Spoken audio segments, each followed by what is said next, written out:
উনি বাংলাদেশের ফটোগ্রাফারদের বন্ধু ছিলেন, আমার সাথেও তার যোগাযোগ হয়েছিল। আর একটা ছোট্ট তথ্য দেই, 2024 সালের নভেম্বর ডিসেম্বরের দিকে রঘু রায় এবং আমার যৌথ প্রদর্শনী করার কথা ছিল আমার বন্ধু কলকাতার জ্যোতির্ময়ের আয়োজনে। তার একটি প্রতিষ্ঠান আছে আর্ট অল ইন্ডিয়া।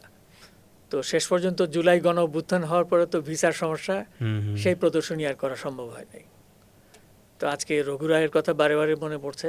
রঘু রায়ের ছবি শুধু এই উপমহাদেশ না, এই উপমহাদেশকে ছাপিয়ে তিনি কিন্তু পশ্চিমা বিশ্ব তার জায়গা দখল করে নিয়েছেন। এবং রঘু রায় তার যে কাজ কলকাতা নিয়ে, তাজমহল নিয়ে, বিশেষ করে মাদার তেরেসার যে ব্ল্যাক অ্যান্ড হোয়াইট যে ফটোগ্রাফির বই, সেটা ধরলে বোঝা যায়। এবং বাংলাদেশের মুক্তিযুদ্ধের উপরে যে প্রদর্শনী তিনি করে গেলেন বেঙ্গল গ্যালারিতে 2016 সালে, এগুলি তো এক একটা ল্যান্ডমার্ক এবং ফটোগ্রাফির ইতিহাসের সঙ্গে এগুলো যুক্ত হয়েছে রঘু রায় প্রদর্শনী। তার ছবি ভারত ছাপিয়ে বহু আগেই বিশ্বের বিভিন্ন জায়গায় প্রদর্শিত হয়েছে, তিনি সম্মানিত হয়েছেন এবং আমাদের কাছে তিনি একজন আইকন হিসাবে পরিচিত।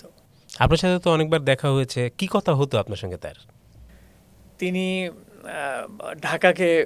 ঢাকায় তার মুগ্ধতার কথা তিনি জানাতেন, যে নানা শ্রেণীর নানা বয়সের শুধু ফটোগ্রাফার না, লোকজন তার সাথে দেখা করতে আসে।